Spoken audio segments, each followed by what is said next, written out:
오늘 말씀 제목은요, 그리스도인이라 일컬음을 받기 위해라는 제목으로 말씀 전하도록 하겠습니다. 저번 주는 하나님의 걸작을 이해하기 위해, 이번 주는 그리스도인이라 일컬음을 받기 위해. 의도한 건 아니지만 말씀 제목이 비슷하죠. 여러분은 사람들이라 하면 교회 안에서가 아니라 교회 바깥에서 이 그리스도인으로 일컬음을 받으십니까? 다른 이들에게 부끄럽지 않게 저는 크리스천입니다 라고 소개하며 하나님의 도에 관해서 자신 있게 전하며 살아가고 계십니까?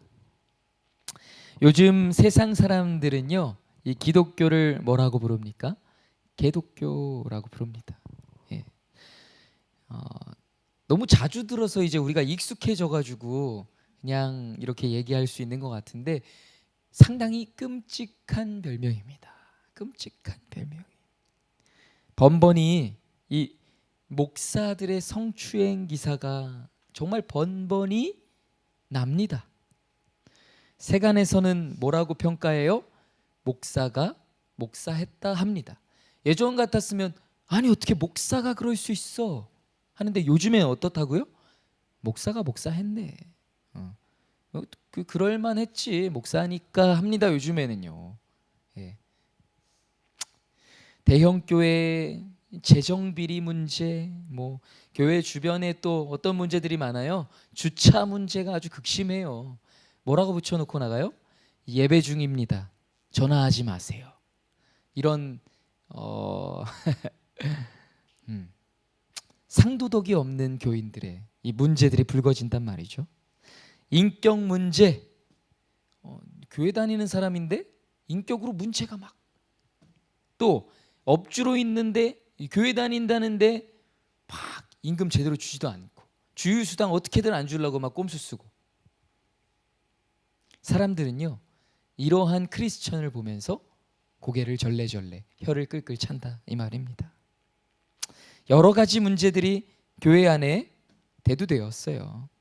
그래서 예수 믿는 사람들이 더하다라는 그런 이 세상에서의 이 주를 이룬 의견들이 요즘에는 많이 있다는 거예요. 왜 그렇습니까? 결정적인 이유는 그런 거죠. 지금 든 이유들을 나열한 이유들을 종합해 보자면 왜 그런 거예요? 진리를 전하는 자들이 이 진리랑 정말 갭이 너무 크기 때문에 그들이 늘어놓는 진리가 마치 궤변처럼 들리기 때문입니다. 이러한 그리스도인들의 이런 부조리가 세상에 문매를 맞고 있다라는 거예요. 근데 이게 요 최근의 일입니까? 한참 됐습니다. 제가 초등학교 저학년 때, 뭐 90년대겠네요. 함께 어울렸던 친구들이 초등학교 진짜 저학년 때, 뭐 5학년 때, 4학년 때 또 그랬던 것 같은데 6학년 때는 분명하게 그랬고 술을 마셨습니다. 네. 그래서요, 진짜 그 애들 예전에는 요즘에야 막 애들끼리 모여서 막 PC방 가서 놀고 막 하지. 저 어렸을 때는 그냥 돌아다니는 거예요. 막 우르르 몰려다니면서 뭐 놀이터에서 놀기도 하고 또 이 그때 저희 동네에 폐 공장이 하나 있었어요. 그래서 그 공장 건물에 들어가면 재밌어요. 막 요것저것 뭐 저기 놀거리들이 많습니다. 거기 들어가가지고요, 애들이 맥주 하나 사오는 거예요. 아니면 자기들이 못 사니까 뭐 예전에는 또 부모님 심부름으로 왔다 그러면 동네에서 또 잘 줘요. 그래갖고 막 맥주 한 병 이렇게 사가지고 길거리에서 말이죠, 막 이렇게 잠바떼기 이렇게 덮어가지고 지들끼리 막 마십니다. 그랬어요. 예. 근데 저는 확고한 신앙이 있었기 때문에 저는 예전에 술을 입에라도 대면 진짜 죽는다고 생각했거든요. 그리스도인들은 술 취하면 안 된다. 예전에는 술 취하면 안 된다고 안 했어요. 술 먹으면 안 된다. 왜? 먹으면 취할 수밖에 없잖아요. 누가 그걸 조절하겠어요. 근데 그 신앙 하나만으로 애들은 저를 뭐라고 말했을까요? 예수쟁이, 그리스도인, 이라고 말했다라는 거예요. 그거 하나, 단순히 그 이유 하나만으로도. 지금은요, 이 교인들도 소그룹 모임을 하잖아요. 그러면 모여서 한잔합니다. 놀랍죠? 예. 그거를 얘기해요. 교육자한테도. 그런 시대라는 거예요. 예. 그러니까 뭐 좋은 뜻으로 아직 신앙은 좀 어린데 뭐 그럴 수도 있고, 그래서 그랬겠죠. 그렇게 얘기는 안 했어요. 저도 참 당황스러웠던 순간이 있었습니다. 그렇습니다. 여러분, 지금 그런 시대가 됐다라는 거예요. 정말 그런 시대예요.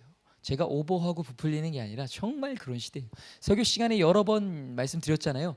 변질된 기독교, 변종 그리스도인, 이 혼합된 이 세속적 가치와 완전히 혼합되어 버린 그런 가치에 둘러싸인 그리스도인들, 변질됐어요. 변종 그리스도인이에요. 세상과 분간이 안 될 만큼 혼합돼서 정체를 알 수 없는, 그렇게 변해버린 그런 그리스도인들이 교회 안에 상당히 많다는 거예요. 그러다 보니 이런 문제가 계속해서 대두되는 겁니다. 그런데요, 여러분, 오늘 본문에 등장하는 어떤 교회일까요? 안디옥 교회를 보십시오. 여러분, 사도행전에 너무나 특기할 만한 기록이 하나가 있습니다. 뭐냐?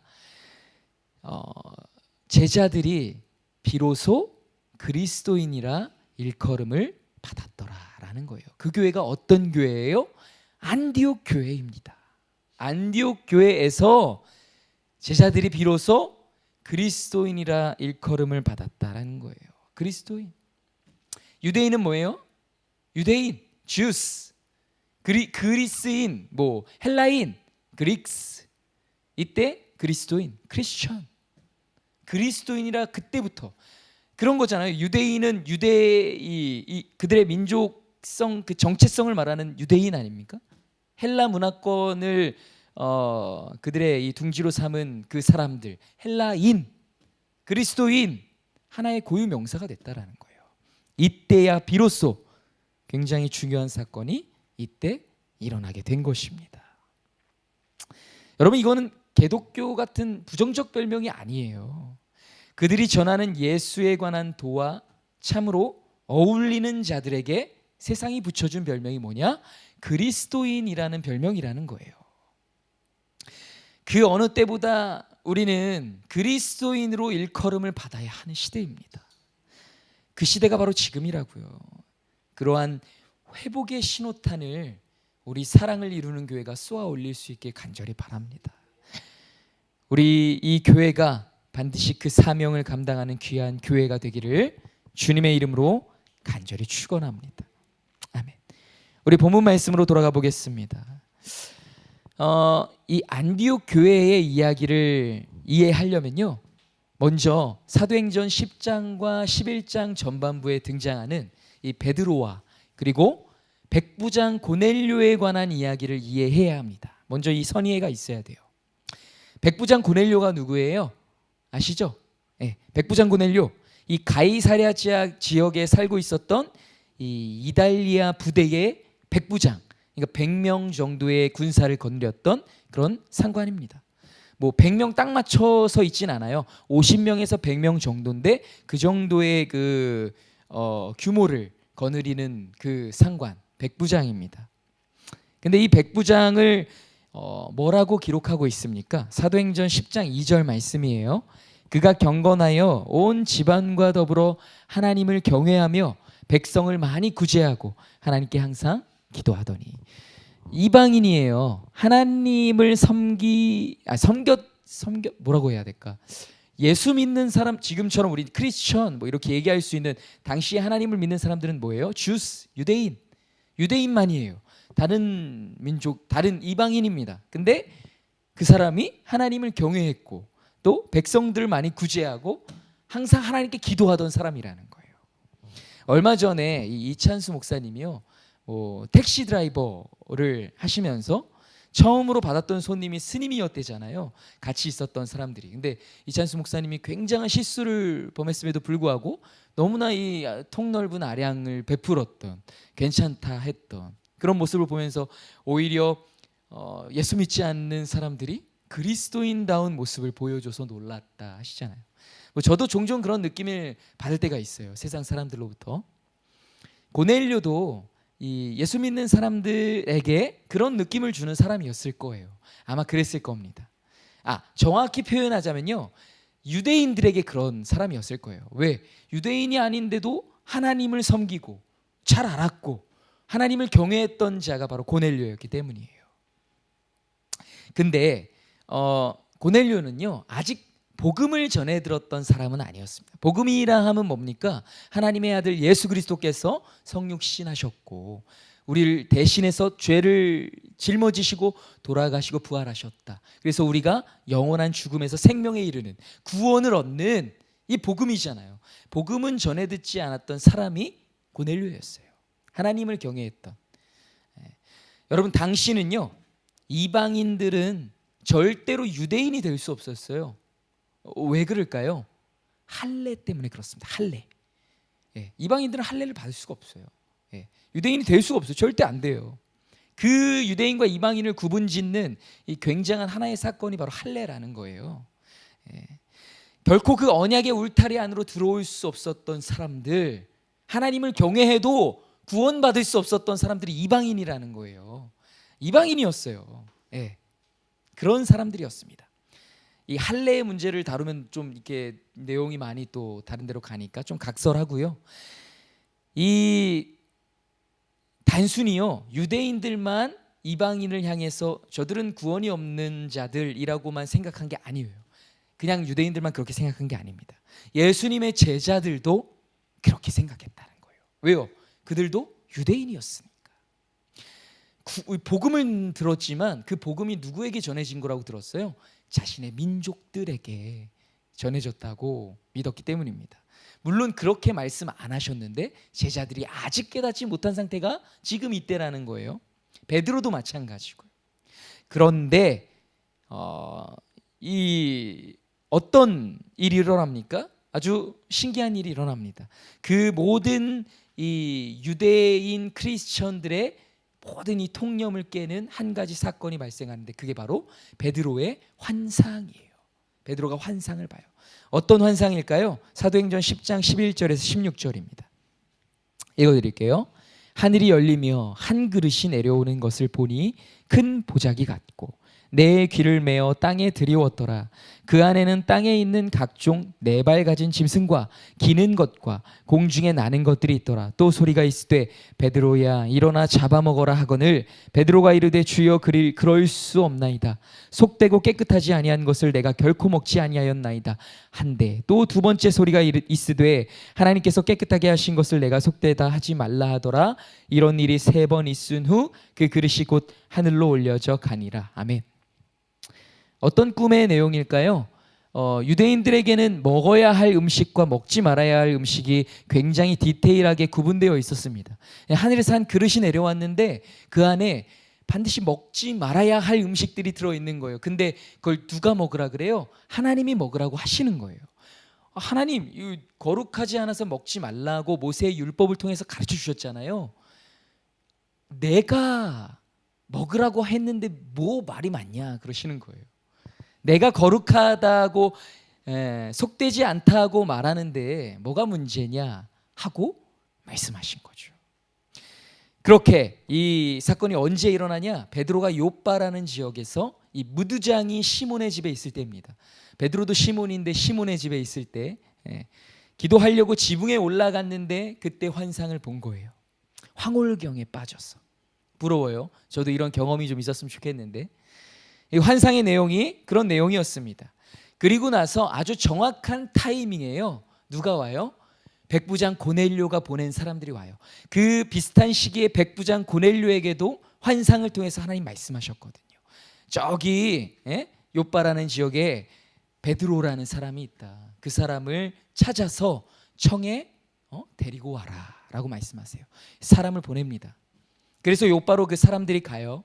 그래가지고 잘 찾았어요. 당시에 뭐 흥신소도 없었을 텐데 어떻게 하나의 성령의 인도하심으로 가서 찾았겠죠? 찾습니다. 이 집에 베드로라 시몬이라는 베드로가 있느냐? 있다. 지금 지붕에 있다 얘기했겠죠. 베드로에게도 얘기합니다. 사람들이 찾아왔다. 베드로가 느꼈을 거예요. 그래서 그들을 만납니다. 여차저차 이제 설명을 하죠. 베드로도 하나님의 이 환상을 본 이후였기 때문에 이방인들의 이 초청에 응해서 이제 고넬료의 집으로 떠납니다. 그곳은 가이사랴 지역이었어요. 가이사랴로 이제 가게 돼요. 같이 갔더니 고넬료가 이미 어떻게 하고 있었냐, 온 일가 친척 자기 가족들을 다 불러 그 집에 모아들인 거예요. 여러분 이 고넬료가 어떤 마음이었는지 이게 좀 느껴지십니까? 어떤 마음이었을까요? 하나님을 경외하던 고넬료가 환상을 통해 그렇게 경외하던 하나님이 직접 나타나셔서 말씀해 주신 거예요. 베드로가 너에게 내 말을 전할 거야 말씀해 주시는데 이 얼마나 기대가 되겠어요? 자기만 들을 수가 없어요. 온 자기가 불러 들을 수 있는 사람들은 다 불러 모인 거예요. 막 이 축제의 장입니다. 드디어 하나님이 보내신 사람이 온 거예요. 흥분되는 일입니다. 그리고 이제 베드로가 도착해서 얘기합니다. 사실 유대인인 나는 이방인들과 교제하면 안 되는 거다. 근데 내가 왜 당신과 교제하는지에 대한 이유를 이야기해요. 사도행전 10장 28절 말씀입니다. 이르되 유대인으로서 이방인과 교제하며 가까이 하는 것이 위법인 줄은 너희도 알거니와 하나님께서 내게 지시하사 아무도 속되다 하거나 깨끗하지 않다 하지 말라 하시기로 라고 그 이유를 이야기하고요. 그리고 나서 이제 고넬료의 집에 들어가서 어떻게 합니까? 복음을 전합니다. 하나님의 아들 예수 그리스도께서 막 이 얘기를 해요. 처음 들은 그 복음, 구원받을 수, 예수의 이름만 믿으면 구원을, 이들에게는 지금 놀라운 이 일이 벌어진 겁니다. 말 그대로 정말 좋은 소식을 들은 거예요. 그때 어떤 일이 일어날까요? 사도행전 10장 44절에서 48절 말씀입니다. 베드로가 이 말을 할 때에 성령이 말씀 듣는 모든 사람에게 내려오시니 베드로와 함께 온 할례 받은 신자들이 이방인들에게도 성령 부어주심으로 말미암아 놀라니 이는 방언을 말하며 하나님 높임을 들음이로라. 이에 베드로가 이르되 이 사람들이 우리와 같이 성령을 받았으니 누가 능히 물로 세례 베풀물 금하리요 하고 명하여 예수 그리스도의 이름으로 세례를 베풀러 하니라. 그들이 베드로에게 며칠 더 머물기를 청하니라. 아멘. 여러분 이 사건은요 사도행전 안에서 굉장히 놀라운 사건이에요. 오순절 마가의 다락방에 성령이 오시겠다고 말씀하셨던, 약속하셨던 성령이 임한 사건 보다라고는 말 못하겠지만 그와 못지않게 중요한 사건이 뭐냐? 바로 이 백부장 고넬료, 이방인, 구원이 이르지 못했던 이방인들에게 구원이 드디어 임하게 됐던 사건이 바로 이 고넬료의 집에서 일어났던 성령 강림 사건입니다. 유대인 크리스천들이 놀래 자빠지는 일이 일어난 거예요. 구원과는 관계없었던 사람들에게, 자신들은 짐승마도 못한, 왜? 예수님도 그렇게 비유하셨어요. 그렇잖아요. 여인이 막 간청하며 주님을 붙드는데 주인의 상에서 개들에게 이걸 말씀하시잖아요. 개들도 부스러기를 먹습니다 하는 그 이방인들이 이방인이라고요. 근데 그들에게, 자신들에게도 임하였던 그 성령이, 예수님이 보내시기로 했던 그 성령님이 이방인들에게도 임한 그 사건을 보니 놀래 자빠지는 거죠. 굉장히 놀라운 일이 일어난 겁니다. 그 구원의 복음이 유대인들에게만 미쳐지는 게 아니라 이방인들에게도 미쳐지는 것이었구나라는 깨달음이 이 제자들에게 생겨난 거예요. 그들이 막 성령의 충만함을 받고 방언을 말한 거예요. 방언, 지금처럼 막 랄랄랄라가 아니라 지역의 그 다른 지역 사람들의 말들을 막 하기 시작한, 하나님의 말들을 막 하는 거예요. 그것을 이 베드로가 보게 된 것입니다. 이 사건이 어떤 계기가 돼요? 이 복음이요 정말 예루살렘 지경을 넘어 또 온 유대 지경을 넘어 그 사마리아 지경까지 또 넘어 정말 땅끝까지 이르러서 전해지는 그 사건의 기점이 바로 이 백부장 고넬료의 집에서 있었던 성령 강림 사건이 이게 시발점이 된다라는 거예요.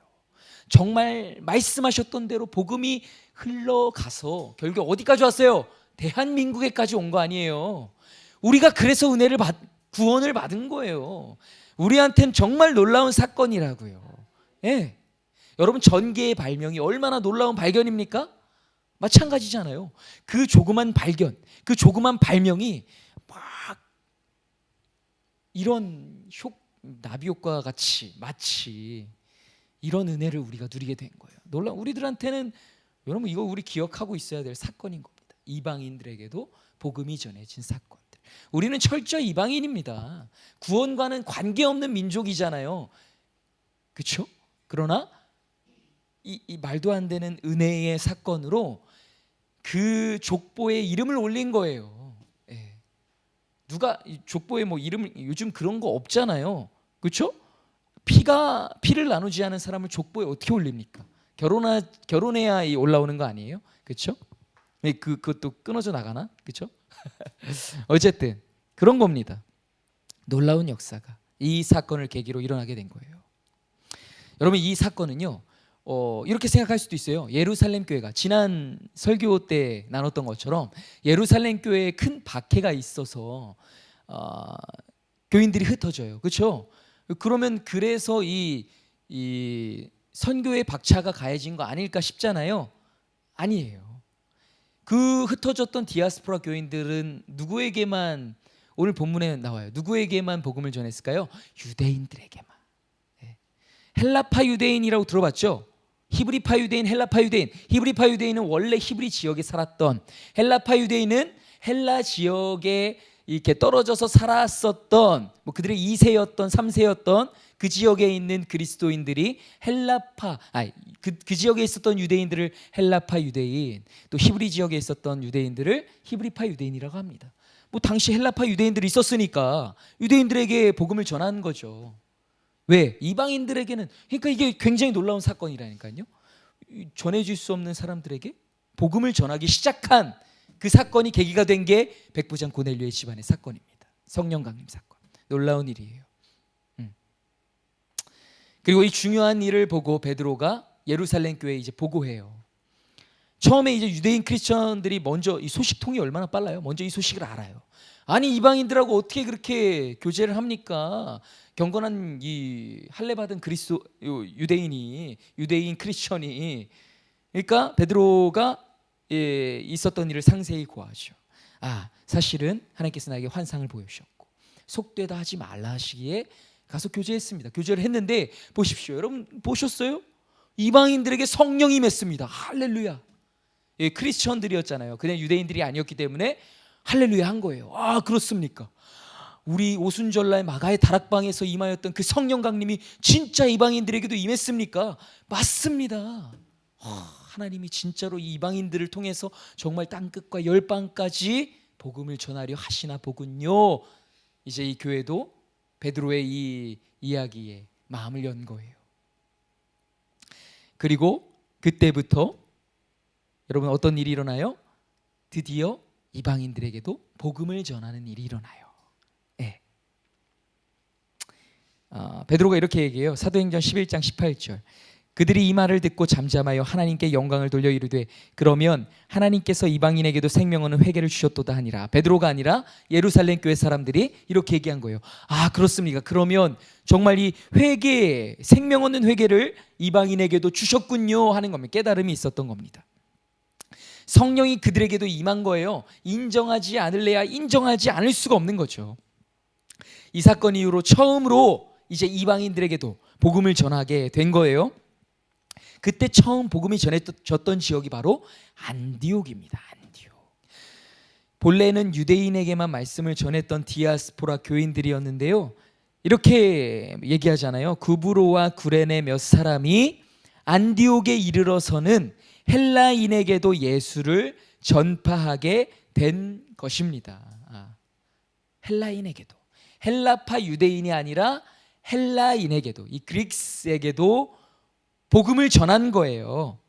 그랬더니 어떤 일이 일어났대요? 수많은 사람들이 믿고 죽게 더하여졌더라 하잖아요. 돌아오는 역사가, 복음의 놀라운 역사가 일어나게 된 거죠. 그렇게 세워진 교회가 어떤 교회? 안디옥 교회라는 거예요. 예루살렘 교회는 유대인 크리스천들로만 구성된 교회, 안디옥 교회는 이방인들과 함께 구성되었던 교회가 안디옥 교회라는 거예요. 안디옥 교회는 이후에 어떤 교회로 크게 쓰임 받습니까? 선교의 중심지가 되는 거예요. 이방 지역 선교회, 바울의 1차, 2차, 3차 선교의 중심지가 된 교회가 바로 안디옥 교회, 선교 거점이 되는 거예요. 안디옥 교회. 여러분, 안디옥 교회는 그렇게 세워진 교회였습니다. 이 놀라운 하나님의 은혜의 복음의 역사가요, 이방인에게까지 미쳤던 그 순간에 그곳에 세워졌던 교회가 바로 이 안디옥 교회라는 거예요. 그리고 이 안디옥 교회가 어떤 교회였다고요? 제자들이 비로소 그리스도인이라 일컬음을 받았던 교회가 이 안디옥 교회라는 거예요. 저는 이 곰곰이 생각해 봤어요. 진짜 그리스도인이라고 일컬음을 받아야 하는 지금 이 시대에, 아니 안디옥 교회는 어떻게 비로소 그때 그리스도인이라 일컬음을 받을 수 있었던 걸까? 왜 그랬을까요? 왜 그런 걸까요? 곰곰이 묵상해 봤습니다. 뭐 이게 정답인지는 모르지만 제가 묵상한 내용은 그래요. 두 가지로 말씀드리겠습니다. 첫째로요, 안디옥 교회는 구원의 감격이 절정에 다다른 교회였다라는 거예요. 그러지 않았겠습니까? 여러분 생각해 보세요. 백부장 고넬료를 제외하고 이방인들 가운데 처음 복음이 전해져서 세워졌던 교회가 안디옥 교회예요. 하나님의 언약이라는 그 관계에는 전혀 관계가 없는, 절대로 그 언약 경외해도, 아무리 구제를 잘해도, 기도를 아무리 해도 유대인이 될 수 없었던 이방인들. 그런데 그들이 예수 그리스도의 이 차별이 없고 한량이 없는 그 사랑의 은혜로 비로소 구원을 받아서 하나님의 자녀가 되는 권세를 누린 그 이방인들과 더불어 세워졌던 교회가 안디옥 교회라는 거예요. 여러분, 구원의 감격, 기쁨, 감사 이런 것들이 넘쳤을까요? 뜨뜻미지근했을까요? 그러려니 했을까요? 넘쳤을 거예요. 제가 감히 상상하건대 유대인들에게 복음이 전해졌던 순간보다 이방인들에게 복음이 전해졌던 이 안디옥 교회의 그 구원의 감격이 훨씬 더 드라마틱했을 거라고 믿습니다. 놀라웠을 거예요. 굉장히 뜨거웠을 것 같아요. 놀라웠을 것 같습니다. 그런 교회가 세상에서는 그리스도인이라 일컬음을 받는다는 거예요. 여러분, 이거는요, 신앙생활의 큰 원동력입니다. 그리스도인다울 수 있는 가장 큰 코어, 핵심인 거예요. 안고 없는 찐빵이 뭐예요? 구원의 감격이 없는 그리스도인이에요. 여러분, 구원의 감격이 없는 교회, 빚진 자의 중심이 없는 교회는요, 결코 세상에서 그리스도인이라 일컬음을 받을 수가 없다라는 것입니다. 우리는 너무나 당연하게 생각해요. 당연히 그리스도인이에요. 당연히 예배드려요. 당연히 성도의 의무를 한다고요. 해야 되니까. 당연히 해야 되니까, 했던 거니까, 앞으로도 할 거니까. 무미건조합니다. 구원의 감격이요, 누릴 수 없었던 은혜를 누리는 것에 대한 한없는 감사요, 눈 씻고 찾아보십시오. 교회들 가운데 그러한 것이 있는지 없는지. 신앙생활을 오래 할수록 그 은혜의 감격으로부터 점점 더 멀어지는 것이 수순이라고요. 첫사랑을 회복하라, 이런 슬로건 예전부터 많이 듣지 않았어요? 뭔 말이에요? 그때부터 첫사랑을 회복해야 된 때라는 거죠. 오래됐잖아요. 첫사랑을 회복하라는 지가 언젠데 아직도 첫사랑을 회복하래. 아직도 회복을 못한 거고, 예전에도 회복을 못한 거고. 첫사랑이었던 때는 언제인 거예요, 그럼? 복음이 처음 전해졌던 때에만 첫사랑이고 그 이후로는 다 둘째 사랑, 셋째 사랑, 끝사랑. 여러분, 복음이 처음 이 땅에 전해졌던 그때로 돌아가야 합니까? 어떻게 돌아가요? 교회 안에 모태신앙, 이 모태신앙이 얼마나 많아요. 요즘 더 많아요. 모태신앙들이 많아질 수밖에 없는 구조잖아요. 그렇죠? 네. 왜요? 여기 교회 이 신앙의 2세 3세들이 점점 더 늘어날 거 아닙니까? 모태신앙들이 많아진다는 거예요. 교회 안에 모태신앙이 많아진다. 어떻게 생각되십니까? 좋은 긍정적인 의미로 생각돼요? 그 어려서부터 엄마 뱃속에서부터 신앙생활한 이 신앙의 연륜이 신앙의 연륜의 평균치가 높아지는구나라는 긍정적인 생각이 드세요? 저는 염세적인 목사인가 봐요. 구원의 감격이 없는 크리스천들이 너무나 많아졌구나. 이 판에 찍어놓은 그리스도인들이 너무나 많아졌구나. 우리 엄마가 구원받은 거지 내가 구원받았나? 아니, 요즘 우리 엄마도 아니에요. 우리 할머니가 구원받은 거지 뭐 우리 엄마나 내가 구원받았나죠. 그런 시대가 지금 이 시대, 지금 우리들의 교회들이라는 거예요. 어머니의 태중에서도 그리스도인이었다라는 사실은 참 감사한 사실인데 그렇지가 않다라는 것이 참 씁쓸합니다. 그들이 받은 구원의 감격, 그 기쁨, 그 감사가 없어도 그들은 신앙생활을 하고 있다라는 거예요. 우리는요, 그 구원의 감격을 회복하기 위해서 첫사랑을 늘 머금고 살아가기 위해서 몸부림을 쳐야 한다라는 거예요. 그러한 교회가 되어야 한다라는 겁니다. 이 세상에서 그러한 그리스도인들이 많아질 때 우리가 비로소 세상에서 그리스도인이라 일컬음을 받을 수가 있게 된다라는 사실을 여러분 결코 잊지 마시기 바랍니다. 두 번째로 안디옥 교회는 어떤 교회였을까요? 그리스도인 다움을 알았던 교회였을 것입니다. 저는 그렇게 생각해요. 그래서 그리스도인다운 그리스도인이 되기 위해 그렇게 살기 위해 분명히 노력했을 거라고 생각해요. 뭘 보고 그렇게 생각했냐? 바로 안디옥 교회의 지도자 바나바를 보고 그렇게 생각했어요. 여기 바나바 혹시 어떤 뜻인지 아세요? 피처링이라고 해요. 이 가수들이 앨범을 내고 거기다 피처링 누구누구가 도움을 줬다 뭐 이런 뜻인데, 이 바나바가 이 그리스도인 다음으로 알게 이 안디옥 교회에 참으로 큰 도움을 줬다라는 생각을 하는 거예요. 그 구절이 오늘 본문에 기록되어 있잖아요. 뭐라고 기록되어 있어요? 사도행전 11장 24절 말씀입니다. 바나바는 착한 사람이요 성령과 믿음이 충만한 사람이라 이에 큰 무리가 주께 더하여지더라. 아멘. 사도행전에서 큰 무리가 주께 더하여졌다라는 기록이 빈번히 등장해요. 왜? 복음이 놀랍게 성령의 역사를 통해서 막 날개쳐 가던 때였기 때문에. 근데 착하고 어떤 사람이 복음을 전하는 이 사람이 착하고 믿음과 성령이 충만해서 그래서 주께 사람들이 더하여졌다라는 구절은 이 구절이 유일합니다. 바나바라는 인물이 유일하다고요. 여러분, 바나바가 복음을 전하니 주께 많은 사람들이 더하여졌다 이렇게 기록되어 있습니까? 아니에요. 생략돼 있지만 물론 복음을 전했겠죠. 그런데 중요한 건 그거라는 거예요. 뭐가 중요하다? 그가 착하고 믿음과 성령이 충만해서, 그래서 결과 뭐예요? 많은 사람이 주께 더하여졌다. 여러분, 오늘 많은 목사들이 이 바나바를 바라봐야 합니다. 롤모델로 삼아야 돼요. 바나바, 여러분, 복음이 전해지고 교회가 세워지는데 바나바의 이런 착한 성품과 성령과 믿음이 충만한 것이 얼마나 중요했는지를 하나님께서 사도행전 오늘 이 본문에 굳이 기록해 두신 것입니다.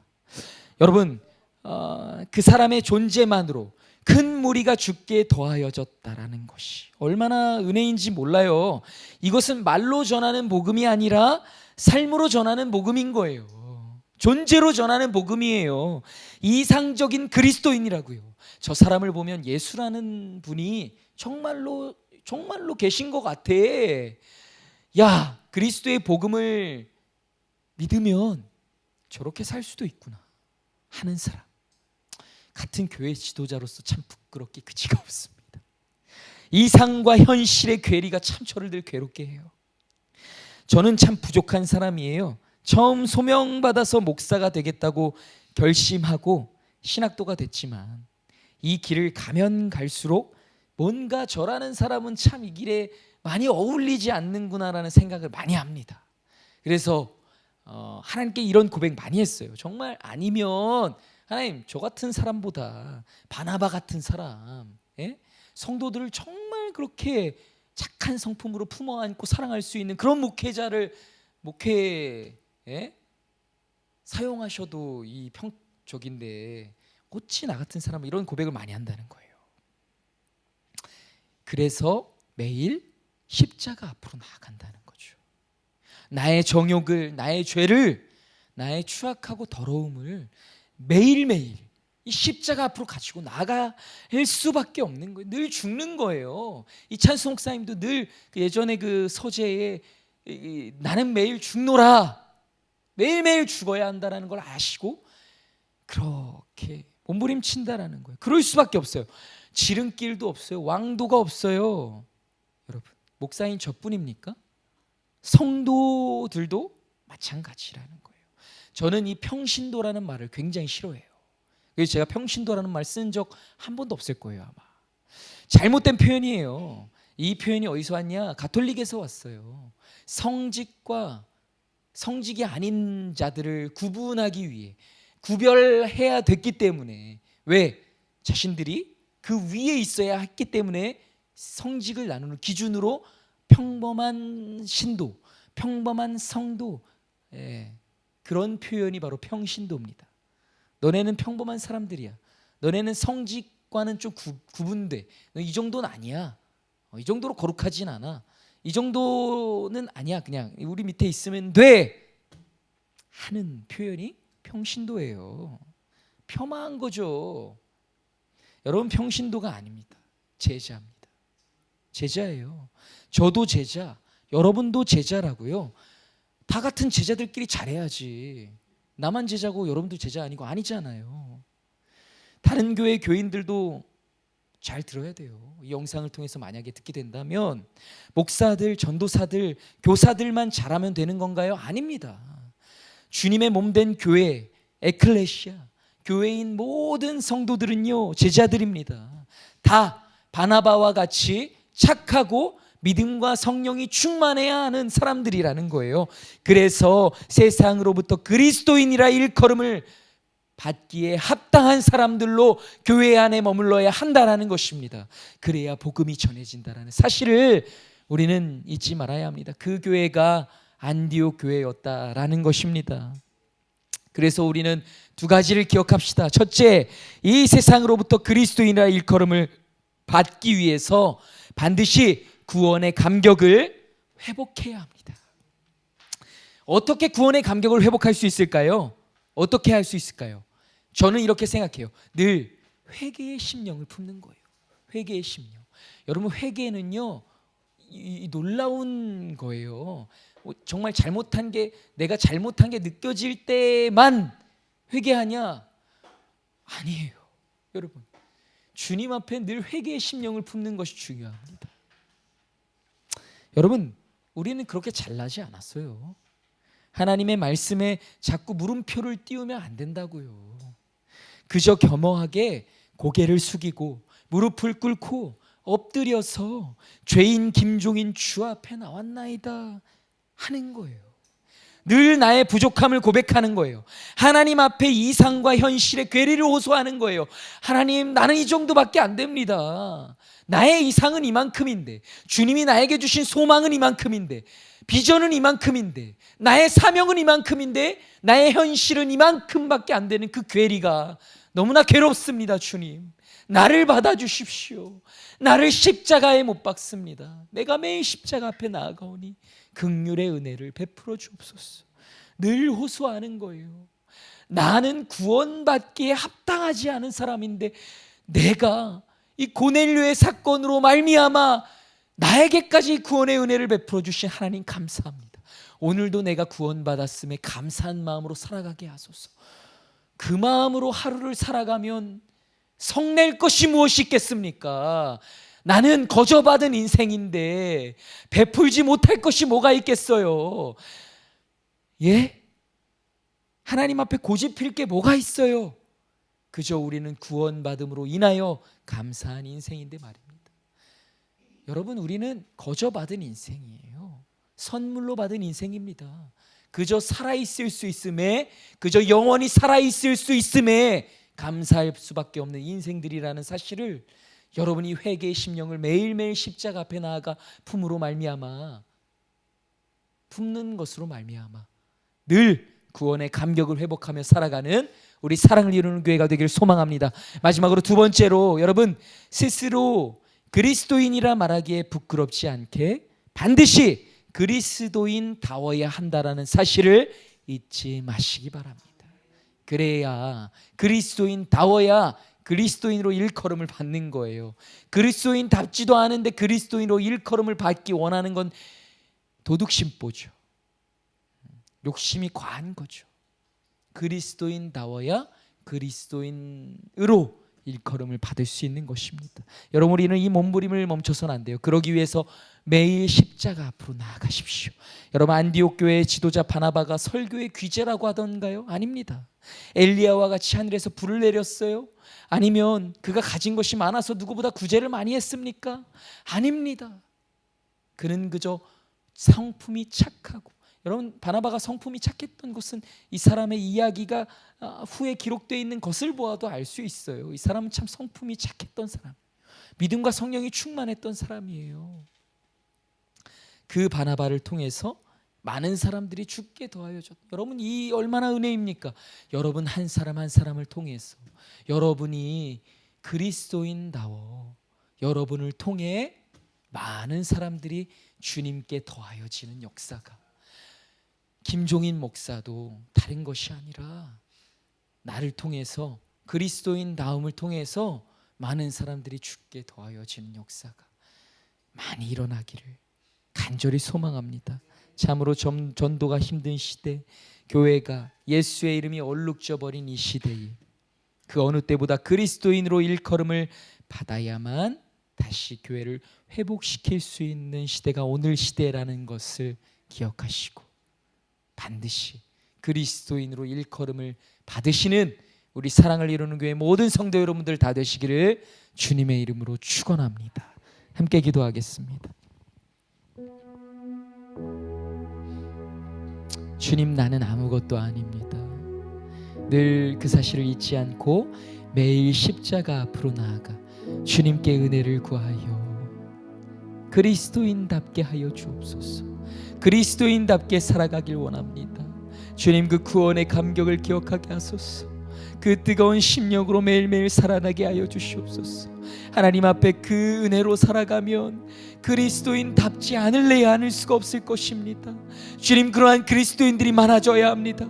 그래야 교회가 회복되어, 그래야 세상에서 복음이 전해질 수 있을 거예요. 주님이 언제 다시 오실지 모르겠지만 단 한 사람이라도 더 이 구원의 은혜에 들어와야 하지 않겠습니까? 주님, 우리가 그 사명을 품고 나아가는 교회 되게 하여 주십시오. 그렇게 쓰임받는 내가 되게 하여 주시옵소서라고 우리 함께 간절히 기도하며 나아갑시다. 하나님 아버지,